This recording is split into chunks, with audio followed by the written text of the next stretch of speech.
McCarthy joining us right here on Sean and RJ. Mike, good morning to you. Happy New Year's Eve to you. Hey, Coach. Hey, good morning, Kevin and Chris. Happy New Year's Eve to you. You guys got big plans for tonight? Laying low. Yeah, going to chill out and get ready for this this weekend here. Coach McCarthy brought to you by Ford, built for Texas, built for you. Mike, what a difference a year makes. This time last year, finishing off a disappointing season with a loss on the road to the Giants, and now a year later, this team locked into the NFC playoffs, fighting for a potential number one seed. For you personally, Coach, what have you learned about yourself as a person and as a coach over the last year that's either changed your approach or reinforced your beliefs in how you feel and how you deal and approach your players and your coaches? Well, I think clearly that this past year has been just a reminder and really a reinforcement of how you just have to stay the course and stay true to your beliefs. Last year I was here in Dallas without my family. Then obviously you've already stated the production of our football team last year. It was a difficult year, but I think like anything, there's always so much to learn, and there's always so much that can come out of tough experiences, and you just got to believe you're always paying forward, because just to have the opportunity to compete in the National Football League is truly is a privilege, because of not only what you get to do on Sundays, but the relationships and everything that goes into creating the team dynamic and pulling it all together. So even when you're going through those tough times, there's things you can carry forward, and I think that clearly is something we were able to build off of last year, and I think it's part of our foundation for our success this year. It's ironic you mentioned that. He said the foundation, because there was a lot of players on the team last year that said they don't ever want to go through anything like that again, and they don't take anything for granted because of what they went through. And like you said, they've used it as a foundation. And no, we're not gonna take any plays off, or we're not gonna coast, because anything can happen. I love the way that you've been totally, you've probably done this your whole coaching career, but a lot of people haven't seen this, that you're totally involved in every aspect of your football team. I think a lot of people got a chance to see that in training camp. Where I'm going with this is you selected your own staff, and a lot of people were probably wondering, okay, what kind of coach is he going to be? You selected your own staff, but you kept Kellen Moore and a couple other assistant coaches here, but you selected most of your own staff. Stephen Jones was on last week, and he talked about how you brought up Dan Quinn, and they were also thinking about Dan Quinn, and it became like a win-win situation. Last week when we talked to you, I mentioned Tom Landry. I'm going to mention Jimmy Johnson. Jimmy Johnson didn't call his own plays offensively or defensively, and won a couple of Super Bowls here, and everybody respect the hell out of him. I want to know about how you feel about doing the job of letting your coordinators coordinate and your assistant coaches coach, yet having your pulse on these players and the coaching staff. Well, I think just like everything that you do, you have to have a philosophy and an approach, and I think that clearly when you're putting together a staff, and actually Dan Quinn and I were just talking about this last week about staffs, and sometimes it takes 2 to 3 years to get it exactly the way you want it. But I think we were very fortunate to see ours pull together here this year. And I think when you're looking for the pieces for staff development and growth, the three things I've always made sure you have a balance of. You definitely have the level of expertise and experience. Energy is very important, especially coaching today's athlete. And really probably the most important part of it is the fit, the personalities of everybody involved. So, once you get that part right, as far as the people, the personality and the experience that you're looking for, then you got to, put together the job description and job responsibility. So I've coordinated offenses in this league for 19 years, and so this is definitely a different job responsibility for me personally. But you got to put together the responsibility plan and organization chart and all those basic things to make sure that the team looks and plays the way you want it to play. And I'm very, very, very fortunate to have three outstanding coordinators in Dan Kellen and John Fossil. So and I think from that it gives us the ability to also develop young coaches too. We got some excellent young coaches that do a phenomenal job. So it's been fun to watch this all come together. Before we move to this week with Arizona and things preparing for them, I wanted to ask you, Coach, What would you say is your approach to leadership and how that informs how you operate on a day-to-day basis as a head coach and how you deal with your players and your coaches to get the most out of them? Yeah, I'm sorry. The first part of your question cut out. Oh, that's okay. What would you say is your approach to leadership and how that informs how you operate on a day-to-day basis with your coaches and your players? Well, I think I think leadership. Obviously, everybody has a plan, but I think your style and approach is something you got to really pay attention to. And I think like a lot of things in life, consistency and efficiency is very, very important. We all talk about, the depth is in the details of what you do, and I think, everybody wants discipline in organization in their life, and I know especially professional athletes. So I think just being very consistent with our efficiency and approach, of regulation, discipline, training, and with that, I think it comes from, it starts at the top, and I think our staffs have done a great job, and the players have connected with it, because at the end of the day, the players, trust me, they want to be pushed, they want to have the things that are going to help them improve and pull together and connect as a team, and as long as their approach is consistent, and these guys are, very well educated. You look at what today's football player, the experience they have in high school, let alone college today. I mean, you're getting a different type of athlete that as far as what they're exposed to than you did 20 years ago. So I think it's real important to be in tune with all those things. It's so funny you mentioned that, because literally Micah Parsons was in high school 3 years ago. That's insane when you think about it. And this guy is a rookie and a leader on the team.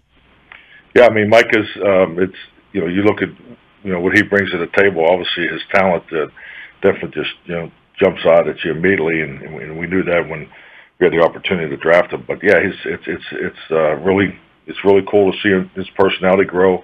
He has some excellent veteran, leadership and examples around him, and I think that's important, because you want everybody to be able to be themselves within your structure and culture, and he obviously fits in great that way, and is just having an incredible rookie season. Mike McCarthy, your head coach of the Dallas Cowboys, joining us right here on Sean and RJ. Coach, as we move toward this week and the preparation for the Arizona Cardinals, what update can you provide on Tyron Smith and how he's continued to look in practice and what his availability could look like for Sunday? I like the way Tyron's practiced the last 2 days. He looks good. So, if everything stays on schedule, I see him ready to go Sunday. Can you talk about how dangerous the Arizona Cardinals team is? They've got some injury situation, got some protocol issues, but this was the team that was 9-2 last month. Oh yeah, definitely. I mean, you're talking about an excellent football team. Just high on productivity. I mean, it's all the way through. Now this is probably as big, or maybe the strongest challenge we've had to date this year. If you look at the team, the way they're laid out, offense, defense, and special teams. So, all three phases. This will be a juggernaut of a game. You got a Pro Bowl electric quarterback in Kyler Murray. I mean, he's can make plays from any part of the field, in the pocket, out of the pocket, up tempo. So this is a game we're excited about. Obviously, it's a game of high importance for both teams. So we're having a good week of prep, and I know our guys will be ready to go Sunday afternoon.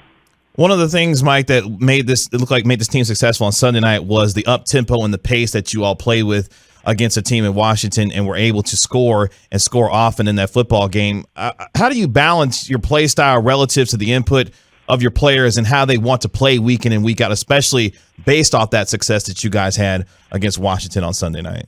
I just think it's very important when you go through your game plan process just to stay in tune with the vital signs of every football game. Every football game has its own ebb and flow to it. I mean, you anticipate which way it may or may not go, but your ability to adjust, in game is really of the most importance there. So, when you want to maybe do more of it than not, each week based on matchups and different things, personnel groups, all that. So it's really part of the game plan process. But it is a weapon. I just think, like anything, when you have 11 guys that can play a little quicker in the pre-snap, think a little quicker in the pre-snap, or ready to play a little faster than the other guy, it's definitely an advantage. So it's just being coordinated to play up tempo, whether it's in all the personnel groups or just some of the personnel groups. It's really all part of the game plan. So, and I thought the guys did a really nice job of it last week. sometimes game plan is like playing poker. I mean, you guys are trying to figure out things on the other team, and they're trying to figure out what you might do. Not to show your hand or give your game plan away, but last year you guys used the spy on Jalen Hurts, the CJ package. And I was wondering if you could or if you would, not that you're going to show your hand, is Kyler Murray the type of quarterback that you would use a spy on, say a Micah Parsons or somebody? Well, I think if you just if you look at the past games he's competed in, there's some form of that principle in the defensive calls. I mean, it's definitely, you have to be aware of his ability to. I mean, he's so quick. He's so quick, and he's not only does he have the physical skills, but he's a very creative player. And that's what I appreciate about his game, because his ability to extend plays and you can't forget the part about the guy can make any throw too. I mean he can really spin it. So and it comes out. He's got a quick release, and he's got all those other things. You're into it. So I mean, as far as your rush lane discipline and how you go after him in the passing game, it's definitely it's probably one of our top 1 or 2 targets this week. Coach, when it was saying with the quarterbacks and going into your quarterback specifically, what was the most important aspect about Dak Prescott's success on Sunday night that you want to see him continue to show going forward throughout the rest of the regular season and into the playoffs? Just taking care of the football. I think Dak is running the offense at a very, very, very high level. I think our numbers speak for themselves. I mean, it's amazing how sometimes things go. People want to talk about the 1 or 2 games where the numbers weren't quite what they should be. But as far as distributing of the ball, getting managing the run game, particularly versus people are throwing a lot of things at us. They're really junking up the defensive looks in first and second down more than I can recall in my years in the league. So he's managing the diversity of our game plan, not just in the passing game, but very much so in the run game. So I mean, you're talking about the quarterback that's leading the number 1 offense in the National Football League, and it seems like all we talk about is a couple games where the numbers weren't quite right. So the point I'm making is I feel Dak has played at a very high level in managing and running the offense effectively in the way it needs to be ran. The only thing we need to just really focus on is our giveaways as an offense are higher than we'd like. So it's just you're always focused on that, but that's just the one thing we just got to continue to do. But I like everything else that we're doing. Hey, Coach, speaking of liking what you're doing, you guys have been very proactive with the protocols. I mean, every team has had some outbreaks here and there. You even had it yourself. Have you thought about last year? I noticed last year a lot of the players were staying at the Omni. They just camped out at the Omni. Have you thought about putting some of the guys in the hotel going into the playoffs? Great question. I mean, it's available, and I think our guys have really, particularly the last 4 or 5 weeks, it's, that we call it family and friends testing opportunities. So, our guys are, making sure that their home spaces, their home environments are as safe as possible. So I can promise you these guys are doing everything they can. They've been, the communication of everything that we're doing is probably of high importance. The Omni is definitely available. I mean, it's always been available to them. So, we've had some guys use it here periodically. I think anytime anybody feels a little stressed where, maybe have some family over the holidays at the house. I know personally I did that also. So that, it's definitely available, and our guys are doing a good job of it here, and we're fortunate to have this great facility here too. So, we've been doing the social distancing, and so we're definitely doing everything we can. And but just look at the numbers, nationally. I mean, we're under a huge challenge right now with the COVID. Mm-hmm. Mike, we'll get you out of here on this. Any New Year's resolutions you care to share with us before we let you go today? Oh, just win. Win. I hear you. Yeah, I'll keep it easy for you. So. Well, we appreciate the time, Yes, Mike. sir. As always, Happy New Year's to you and your family. Hope you all have a safe and happy New Year. And we look forward to seeing your Cowboys on the field on Sunday afternoon against the Arizona Cardinals. Thank you for the time today. Yeah, thanks, Coach. Right. Thank you. Happy New Year, Kevin. Happy New Year, Chris. Take care. Happy New Year, buddy.